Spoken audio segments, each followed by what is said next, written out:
Registrants for today's event represent folks from a wide swath of state and local governments from every region in the US and beyond, actually, from Alabama to Ontario and California to Delaware.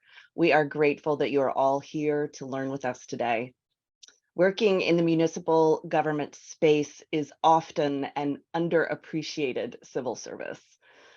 Municipalities work so hard to get information to their citizens about community programs and safety updates.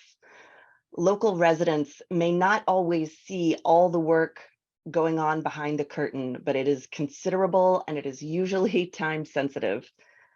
Identifying the right content to share at the right time across a bunch of different websites can be so challenging.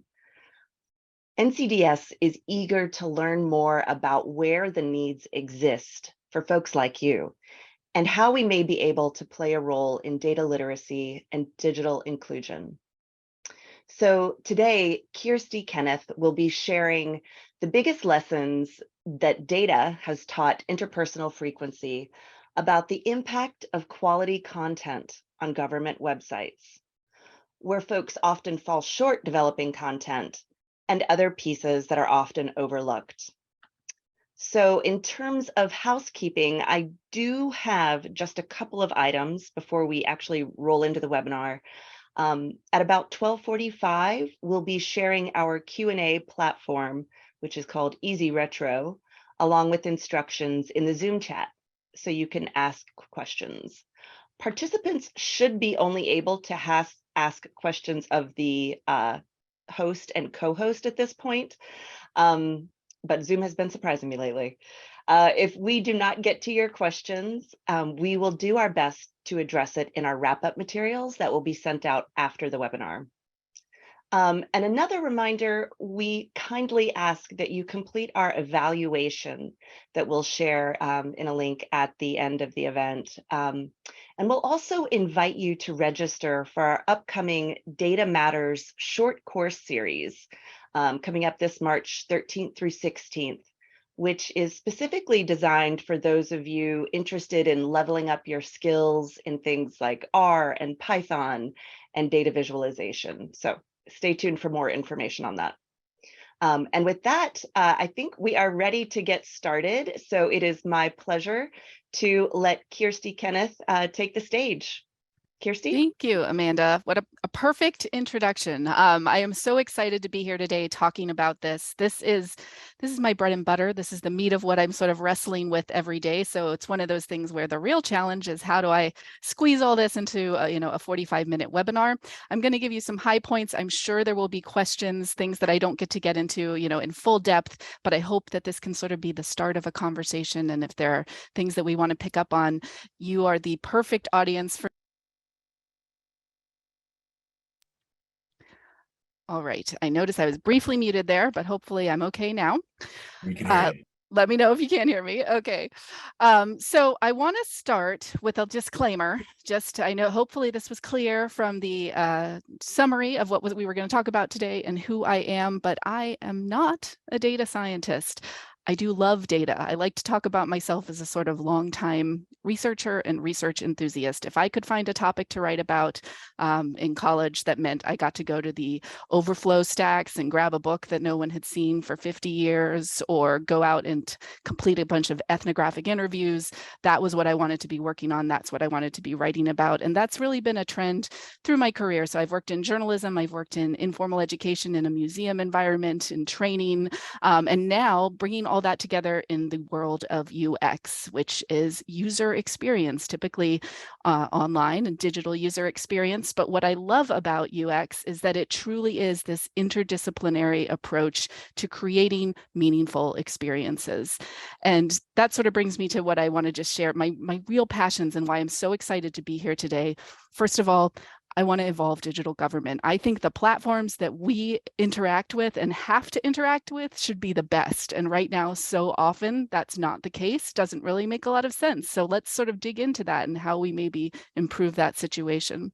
I also love taking big, meaty things and trying to make them a little bit clearer, a little bit more memorable. And hopefully today I will do that with some of these topics and leave you with a few hooks, a few meaty things to mull on as you go through the rest of your week. And then creating, as I mentioned, those engaging and effective experiences, whether that's a better way to register for your new vehicle, or if that's a better way to quickly go online and find when you're going to pick up your trash, or just a better way to start actually creating two-way engagement between governments and their communities. We're exploring all the interesting ways to do that, and I find it sort of endlessly fascinating. The last bullet here has really been the theme as I was pulling together this presentation, though. I like taking data, taking that research, taking that meat that we have dug up and wrestled with and found insights and turning it into action. So part of what I hope to do today is really show you how we take the data that we gather and turn it into a roadmap for change. So how do we take what we've learned and start making actions that are going to put that into the real world and hopefully elevate everybody's experience as a result. So in the course of today's webinar, here's what I'm hoping to do. I want to give you a glimpse of this data that we've gathered.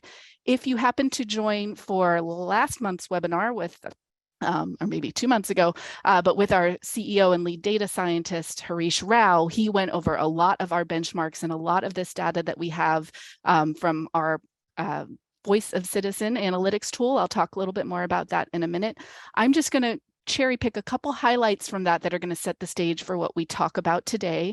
Then I want to really illustrate for you how we use that data as part of our UX team practice to look for the insights that we can respond to look for best practices that we can then in turn share with our clients. And again, we work specifically with cities and counties and public utilities and public libraries all across the United States. So government organizations, some of the most complex organizations, but also some of the most important to every one of us who lives here. Then I'm going to share what I like to call a semi-success story. We've got some good news coming out of some of these efforts, but it also raises a whole new round of questions and puzzles. So I want to show you what I mean by that. And finally, give you a little peek of where we think this goes next in terms of taking this data and turning it into action. All right, so that's what we're going to cover today. First, let's dive into this data recap. If you joined for Harish's webinar, or if you didn't, you're going to hear this word user success a lot. What we mean by that is really the very basic premise of when I come to a website to do task X, was I able to do that thing? We use a very simple formula to start measuring that using our Voice of Citizen analytics platform, because we find it really kind of cuts to the chase. If you can't do the thing you came here today to do, we have a problem and we need to address it. So, as I mentioned, we have a proprietary analytics platform called Voice of Citizen that we run on our client sites all across the country. And we run it on sites before we do rebuilds. We run it on sites after we do rebuilds. We run it on some sites that just want this tool so that they can respond better to their audiences. It's a combination of front end and back end. So we're getting clickstream data. We know where a user is when they take this survey. We also get real human responses to a survey asking them this question: were you able to complete your purpose of visit today? And a bunch of other short, brief questions that give us a particular insight, especially when we combine them with that back end data. So the data I'm about to share comes from Voice of Citizen.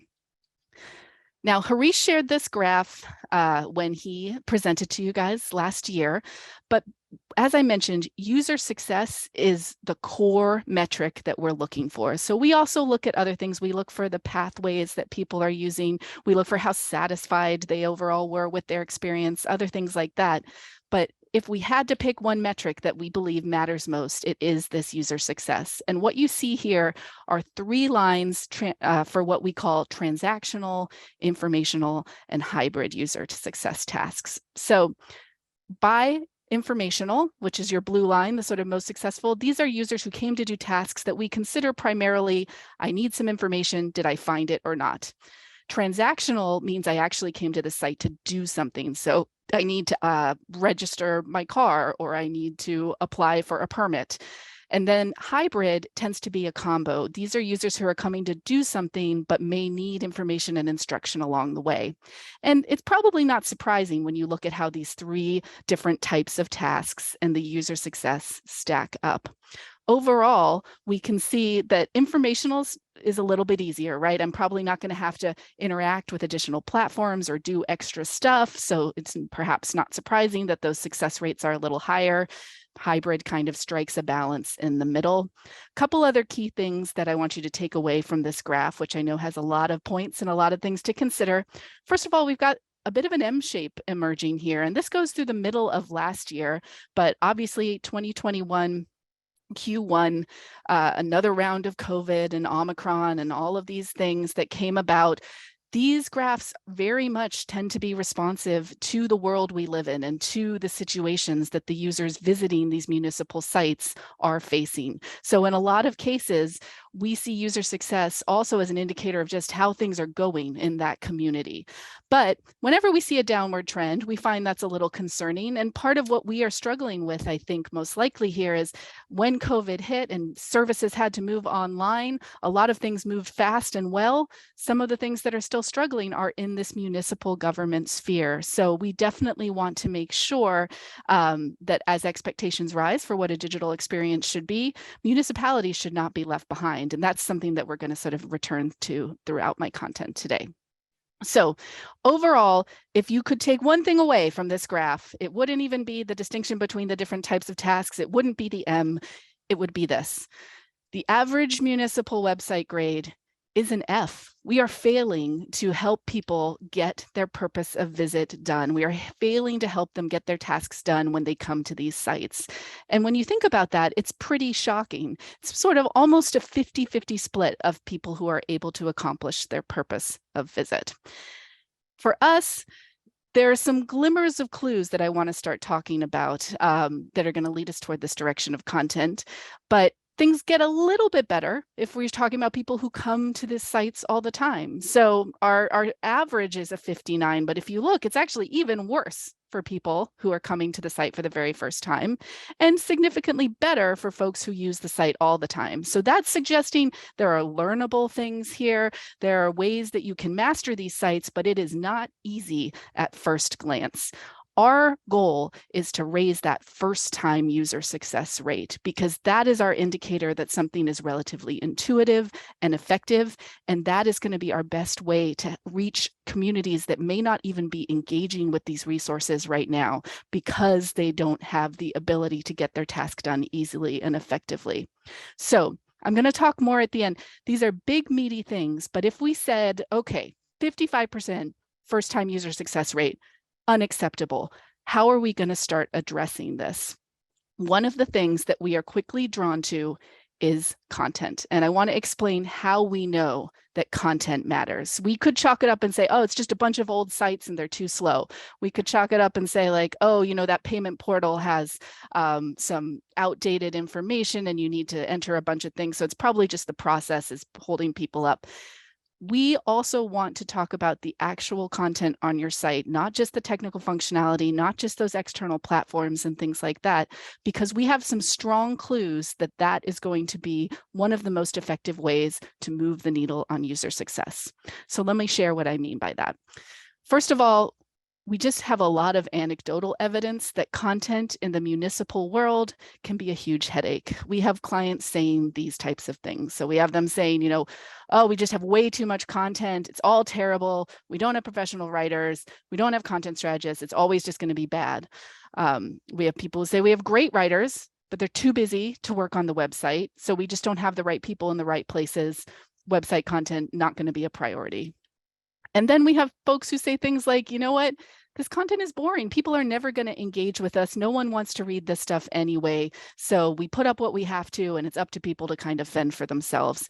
All of those things that we hear when we're interviewing stakeholders for websites, when we're talking to the larger teams at our discovery summits, these are all little clues for us that there might be an issue going on with just the content that people are engaging with on these sites. But we've got some numbers and some additional data to back it up too. So we mentioned, I showed you earlier our user success rates for the informational, transactional, and hybrid tasks. These are those same types of tasks broken out more specifically. So the blue are what we consider informational. The salmony color here are what we consider transactional. And then these teal ones are the traditionally hybrid tasks. What I find interesting here is that yes, the blue do a little bit better, but if all I needed to do was find information, shouldn't that be a pretty easy goal? Shouldn't that be something that's relatively easy to deliver? Why are we still seeing relatively low success rates here? Roughly 1 out of 3 people coming even for informational tasks are not able to find what they need. So that raises for us a question of what is the content that exists on these sites and how is it failing to serve these individuals? Another big clue that we have comes from what we call our failure statement analysis. So as I mentioned, when we run our Voice of Citizen analytics platform on a particular site, it's going to pop up a survey to a random sampling of users at random points during their visit to the site. So not just on the homepage, but all throughout. And we ask them, were you able to complete your task?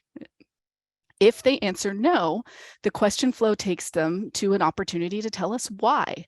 And what they type in when they choose to do so, we call their failure statements. And from those failure statements, we can actually do an additional level of analysis to start to understand the why behind some of this failure to succeed at a task.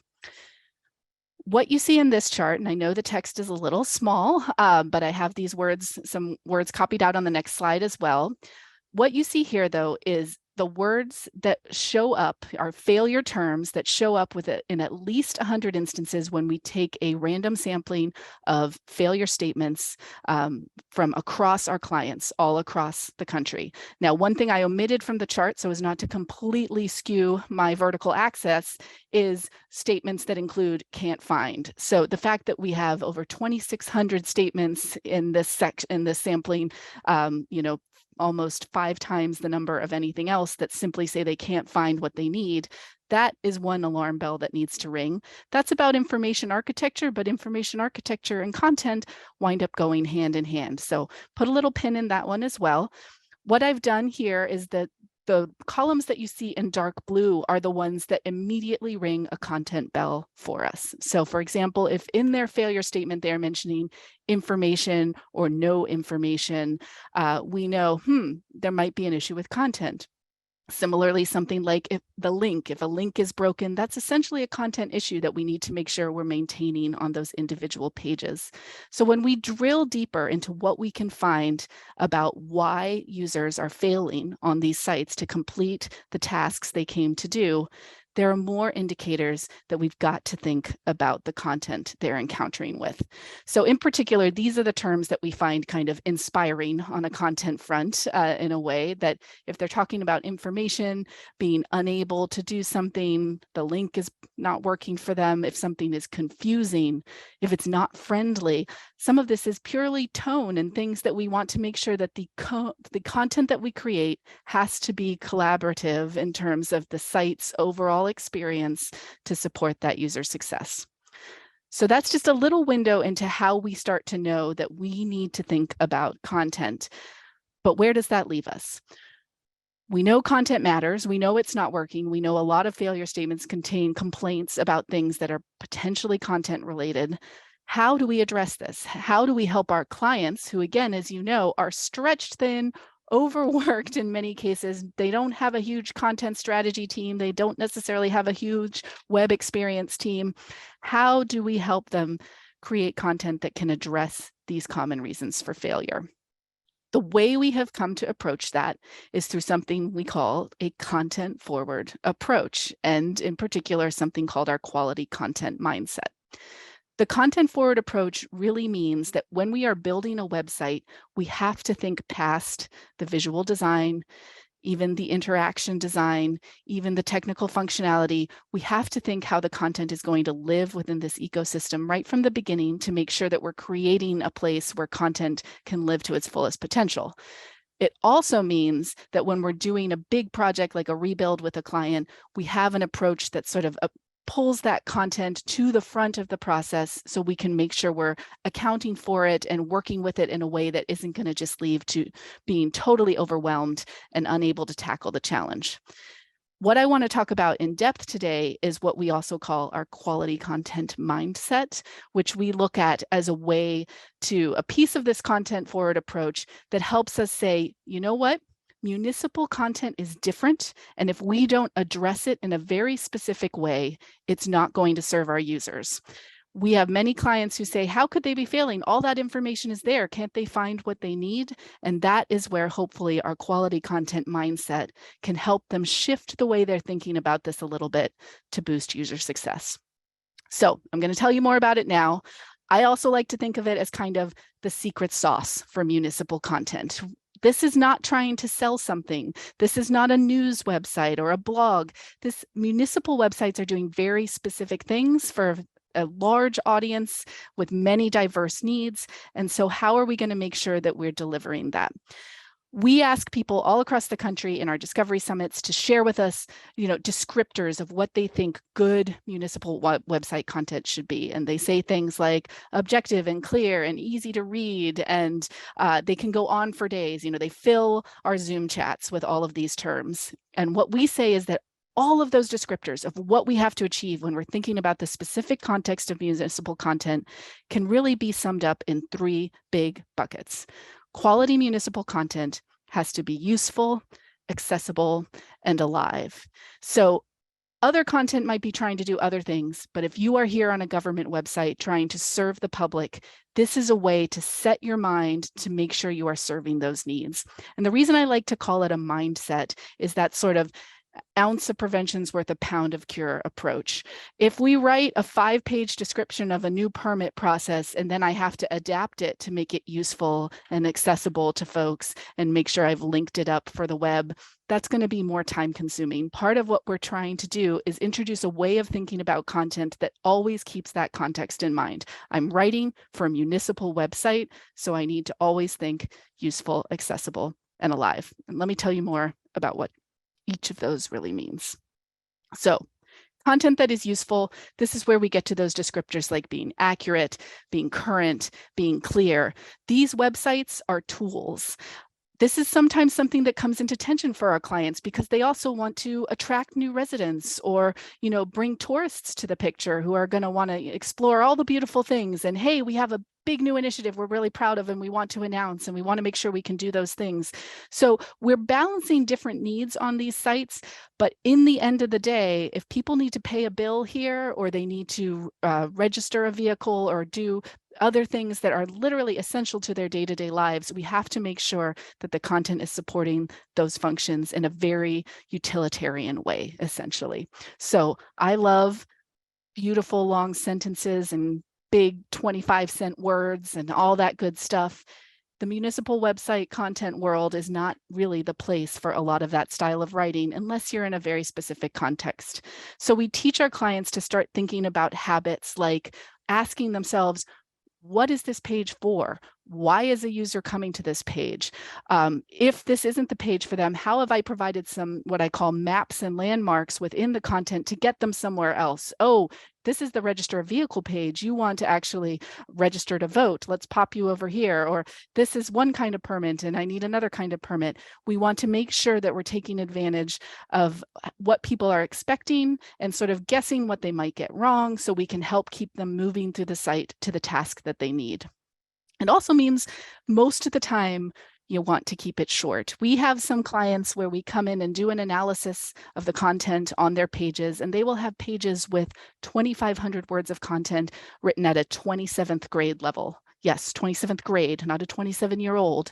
More school, I would venture, even than some of you data scientists here today have completed. So when we are looking at that content, we need to get it condensed down.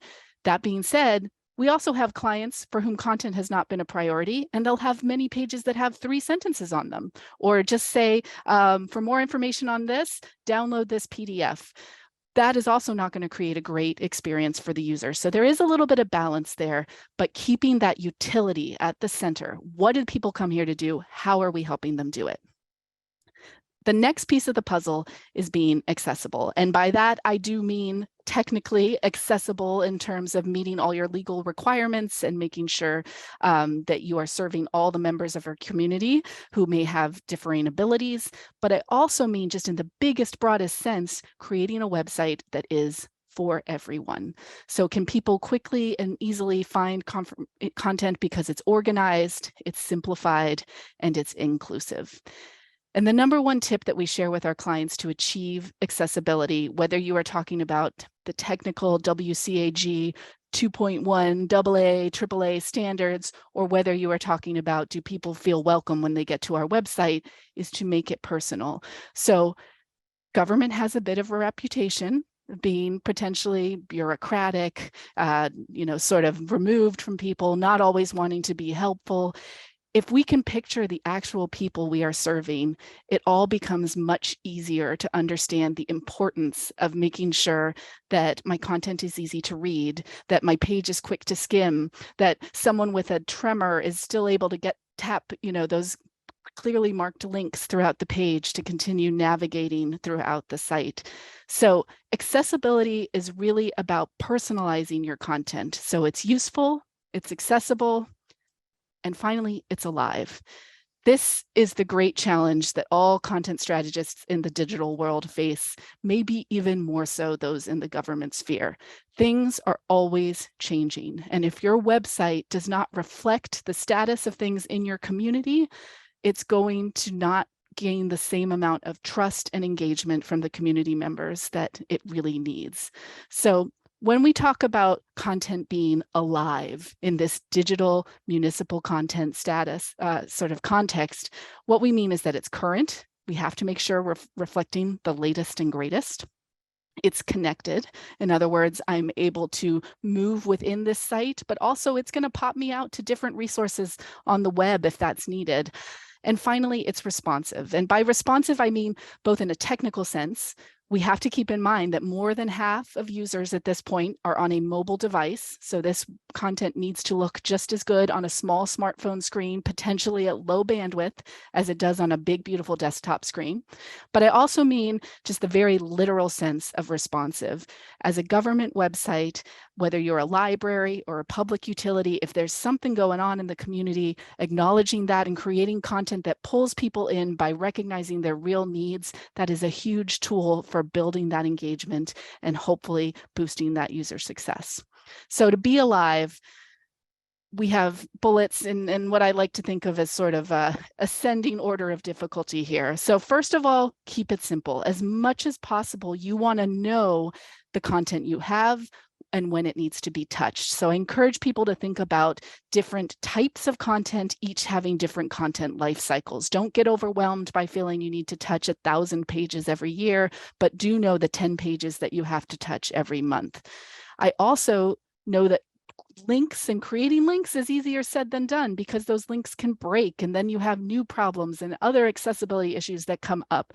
But taking advantage of the fact that we're in a digital space where we can move people around, you saw that one of the most common failure statements we see involves links. So using them and using them responsibly is really important.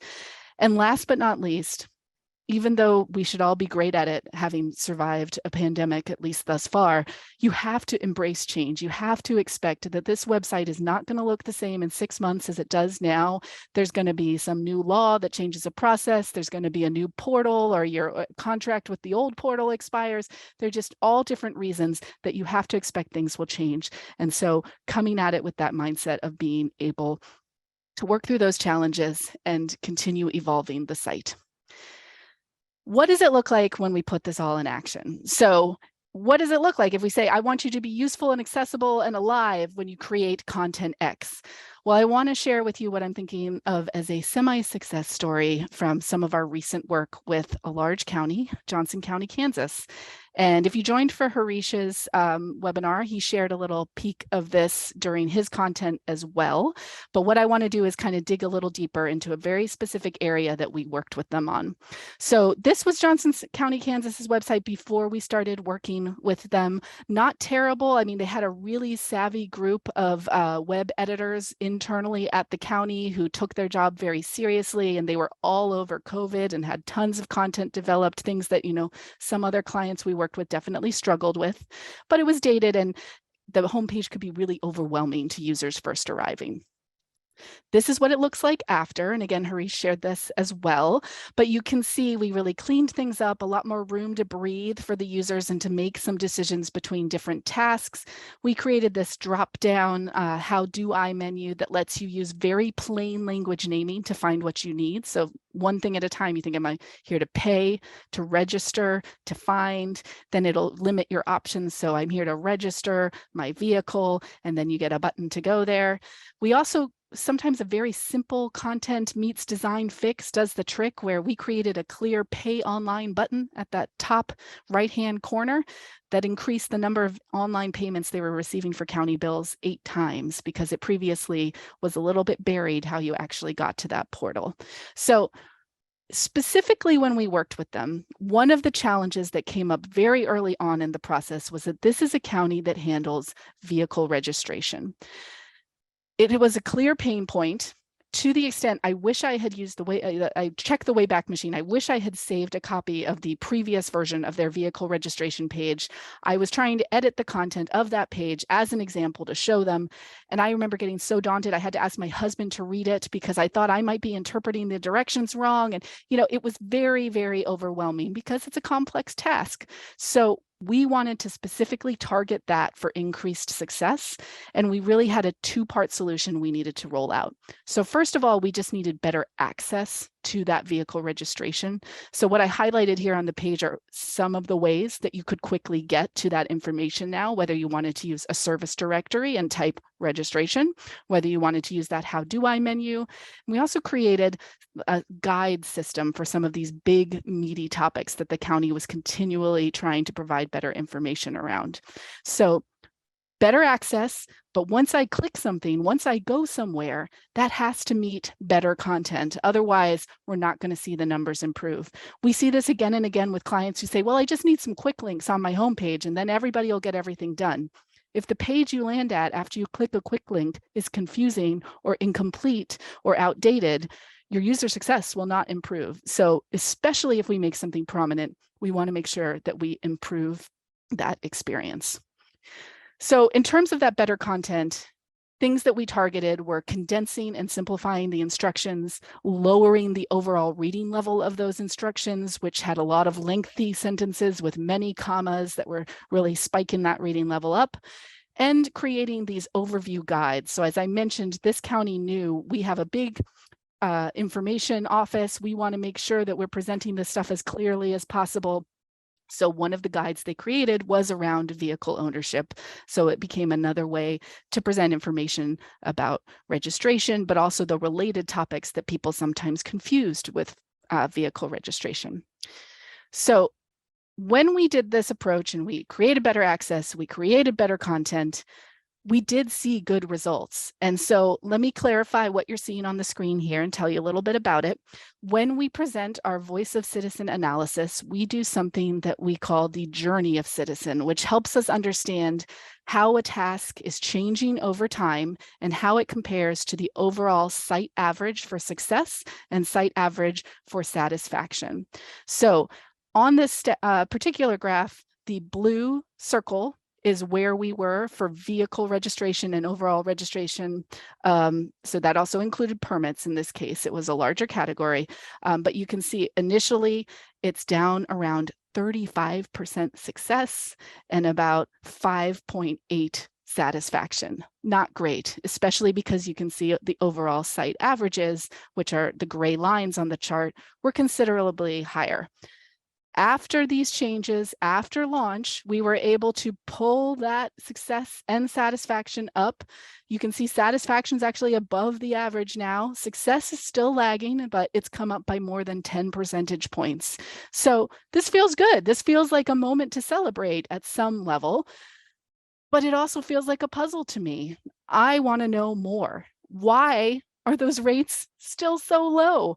If we consider that it's still less than half of people who are successfully able to complete that task in the registration category, we got to dig again. We've got to put some more puzzle pieces together. We need to know more. We've made some progress. What do we do next?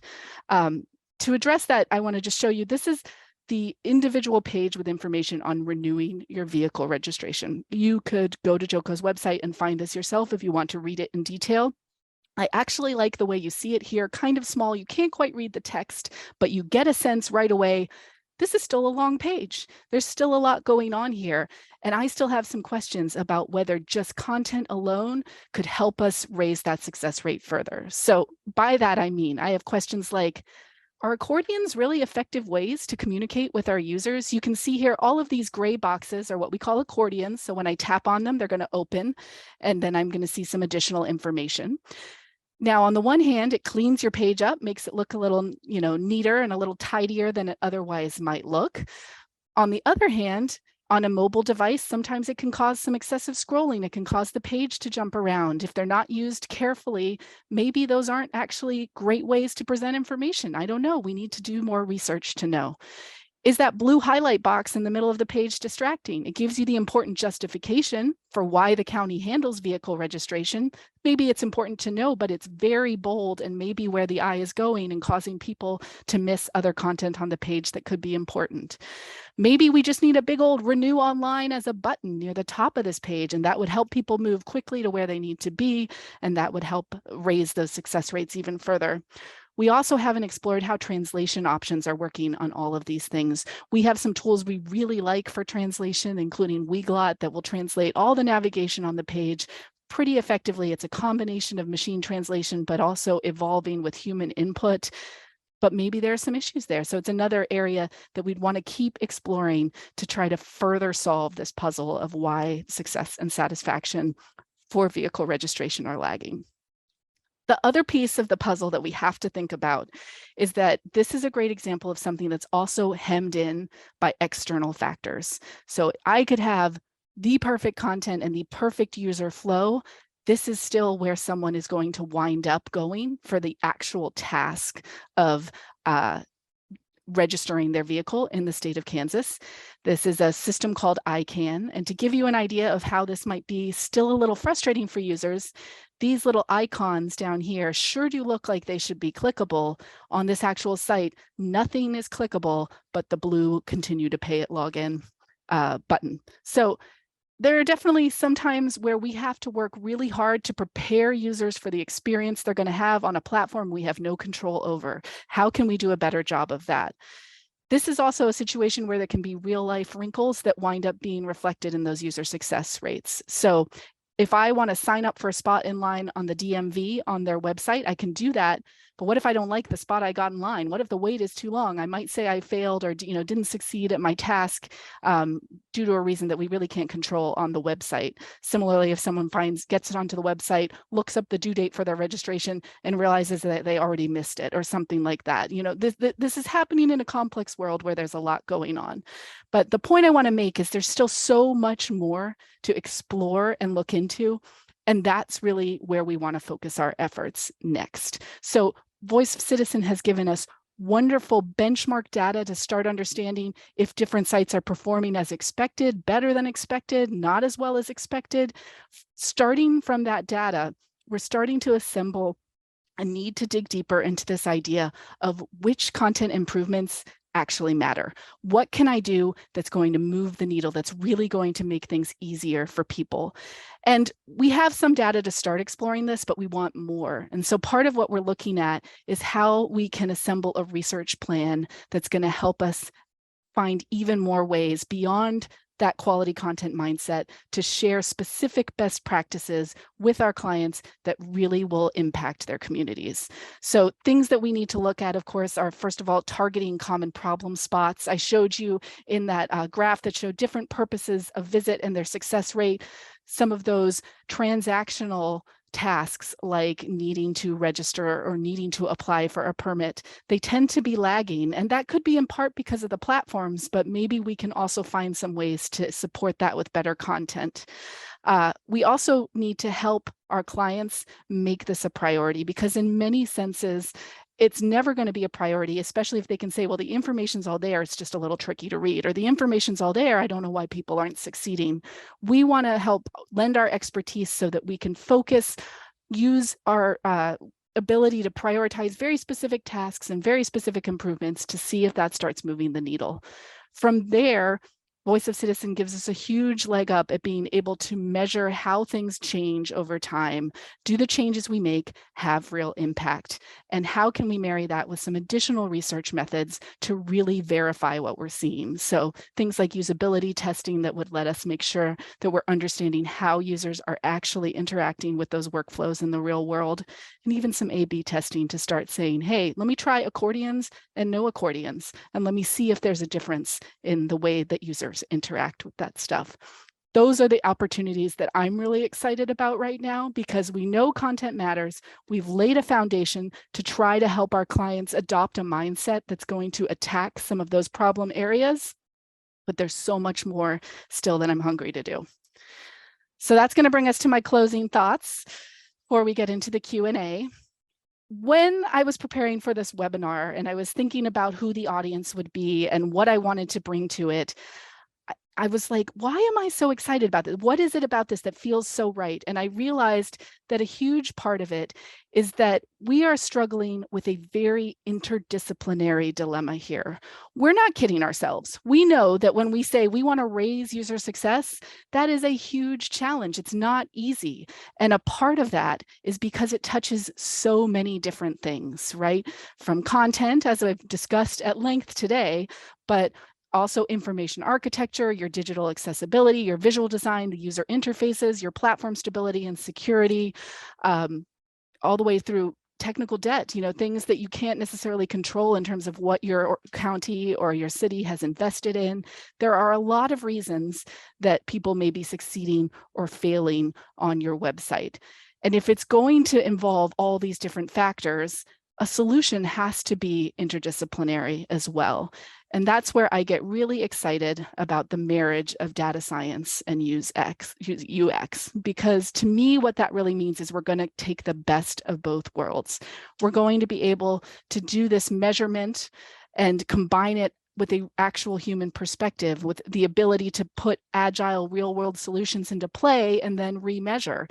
We're going to be able to look at the large-scale trends, but we also don't want to lose sight of those individual experiences that wind up shaping what actually happens on these sites.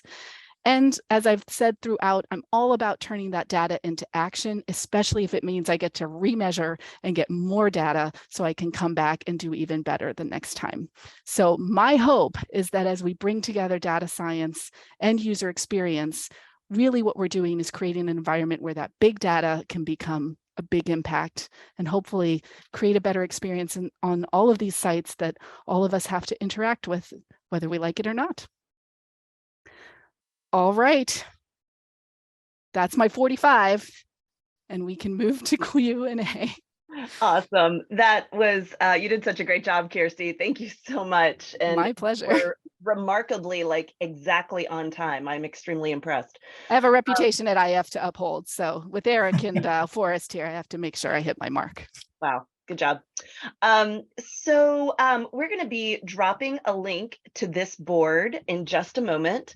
But I want to walk through, actually, you know what, Savannah, if you want to go ahead and thank you so much, drop the link for the platform we use called Easy Retro so that we can crowdsource questions from all of you and figure out what, the spots that Kirsty might have missed that we can answer, any other questions we might be able to answer for you today.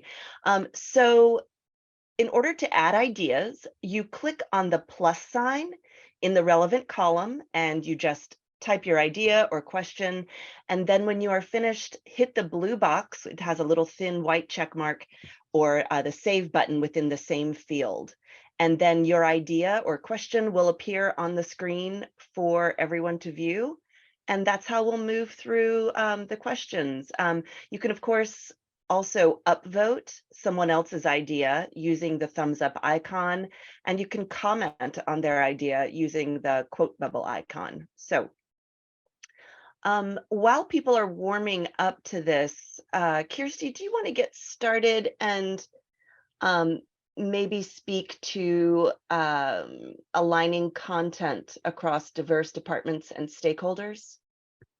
Yeah, one of the real life wrinkles to doing any of the things I just talked about is, of course, that these are big, complex organizations. And I hinted at that in my presentation. But some of what we often have to deal with is the idea that every department, a certain level of consistency across that website is going to be essential to people not getting frustrated. So if I have one sort of way of presenting content and interfaces in one department and then something totally different elsewhere in the site, the average folks who are visiting that site on multiple occasions are not going to be able to have a nice, easy learning curve that benefits them all across the site. Of course, sort of roadblocks to achieving something like that can be that all departments are different. They do very different work. They have different staffs. They have different amounts of time to devote to these sorts of things. So how do we align big, complex organizations and get them all sort of on board with this idea that content matters and specific content best practices? I'm not going to lie and say it's easy, but one of the key things is that we need to start very early on helping them understand why this matters. And that means sharing data widely. That means not hiding how your current site is performing. That means talking to them about the importance of a user-centered approach and making it, again, personal to them, the impact that they have the potential to have by making these improvements on real people who live in a real community that they often inhabit themselves as well. So without that understanding and that buy-in on the reason for any of this, you will never achieve that alignment. With that understanding and the buy-in, it's still often an upward climb, but it gives us a place, a sort of shared understanding to build on. And so that's another reason I like simple concepts like a quality content mindset. We can say useful, accessible, and alive. That might apply a little differently if I'm a wastewater department versus animal control, but it gives us a sort of shared foundation to keep coming back to the best practices that we hope are going to shape a better user experience. Excellent. All right. Thank you. Yeah, so just feel free to go ahead and I would say let's start with some of these questions that have the most upvotes. So it looks like the strategies question at the bottom there. Yes. I'm going to let you take it from there. People who use all the words, we are very familiar with those people. Did I mention we work with libraries? You know, like talk about people who love words. And so helping them understand the right context for the right words for the right thing. Again, not necessarily something easy. There are a couple tips that I like to use for this. First of all, one is something you learned way back in middle school, but if you can't read it aloud without running out of breath, then you're probably overwriting your sentences and overwriting your content. So thinking about reading aloud and even encouraging them to download a screen reader tool. Most mobile devices have ones built in. If you test this on your document or whatever, if it doesn't sound good written aloud, read aloud rather, then you're probably need to reconsider the words that you're using. We also talk about context, right? So again, I'm not telling you that you can't write a beautiful essay for publication in the Atlantic magazine. I'm telling you that this is a page about what 4 things you need to bring to get your library card. So in this particular instance, we want people to be able to come and go as quickly as possible. Other spaces on the web still make sense for some of that more artful writing, you could say. So places like your blogs, your news articles, there are spaces for those sorts of expression. But again, thinking about different types of content, having a different purpose, and is the utility there for these pages that really are very task driven, very goal oriented. So it's a gentle process, right? Of saying, you are a wonderful writer, and I want to be able to give you that space for total free expression. But in the meantime, imagine you're a user and you need to get through this page. One of my favorite activities to do that too involves a swap. So having people in different departments or people who don't often interact with each other's department, having them revise their content and switch with each other and then give each other feedback. It's a very good real world check. And because ideally it's mutual, the tone tends to be pretty good because they know they're going to be getting feedback as well as giving it. And it also helps come back to that question of alignment and the sort of shared ownership for this experience that they're creating on the site. All right, I also see 5 votes on, have you found the use of how-to videos more or less helpful than written lists of instruction? As a user experience practitioner, for things like this, the answer is almost always both and. For better or for worse, you have different people with different brains and different preferences on your site. The more ways you can give them to get a task done and succeed is likely going to be the best possibility. I love lists and sort of written out instructions personally. I don't have the patience to sit and watch a video that someone else paced. But I think I'm probably in the minority on that. And many people, as they're doing many things, they just tell me how to do it, especially if you can do it in under 2 minutes, right? Just tell me how to do it. So ideally, when you have the combination of both of those things, now you're welcoming all those different brain types to do well. I have a son who's super dyslexic, and I can see that in his future, he's going to be the video guy. He's not going to want that written list of instructions. And so being able to cater to those different things, and again, remembering it doesn't always have to be an either or situation. Same thing goes for things like infographics. Infographics are awesome at turning complex ideas into something understandable until maybe my vision's not great, or until I'm on a really small device and I can't really zoom in and see it all. So when you're pouring a lot of effort into some of these multimedia type things, or something like an infographic, keeping in mind that you may also want a written description of how that works, or a written description that's going to help people engage with that content as well. All right, what strategies have you seen successful in refreshing static content to keep it alive? The number one thing I would say here is to avoid overwhelm, starting to think about which content that matters for most. It all becomes a little easier when you let yourself sort of, okay, I'm going to let go of a bunch of these pages, but these 4 pages, I know they get a lot of traffic. I know they're tied to key tasks that people are trying to revisit on a regular basis. And so I want to make sure that these are the 4 pages that I'm focusing on keeping super alive. In terms of keeping it alive overall, I think a couple things to keep in mind. Sometimes you don't get a choice. Things happen in life and you need to just make sure you're reflecting that. So kind of finding a way to trigger yourself to think about, oh, X and so just happened in the community. Is there a page where I could put some information about that would show something that's going on? So if your county or your city or your library, whatever it might be, is putting out press releases, when you read that content as an employee, does it affect anything you do? Is there anything that you would want to tie that into? And then also in terms of keeping it alive, if you have a tool like Siteimprove or any sort of tool that lets you check for broken links, that is one of the things that quickly erodes trust and annoys people, and yet it's really pretty easy to fix if you have a tool that can identify where those links are breaking. And if you just look at being alive as sort of link maintenance, that's obviously a very narrow view, but it still can have a big impact on how people are experiencing your site. All right. I want to leave plenty of time. I'll take one more quick one, which just how to create consistent content across a large website. One just tool I want to drop this idea. Simpler that gets used is way better than complex that no one ever looks at again. So we try to take an approach with Useful, Accessible, Alive. Also, we create something we call a Rules for Writers guide that goes with the website overall. And I have a rule, it can't be more than 5 pages long, because if it's more than 5 pages, people aren't going to pick it up. They aren't going to reference it. So doing that prioritization around where consistency matters instead of getting lost in the weeds around Oxford commas, etc., can make a big difference in terms of that user experience. And I love an Oxford comma, but I've also written AP style, so let's not start a war on that. All right. Thank you all. Great questions. Those really are great questions. And Kirsty, I just want to thank you again, you and everyone at Interpersonal Frequency, for this second webinar in our series for local governments. And let's see, if you could stop sharing, Savannah will share her screen now. We just want to make sure that we pass along our evaluation form for everybody, and for everybody to, thank you so much, Savannah, to take a minute to complete the evaluation form. We also want to remind you to register for the next Interpersonal Frequency webinar, which will also be presented by Kirsty, I believe. Is that correct? Thumbs up. Can't remember right now. Forrest.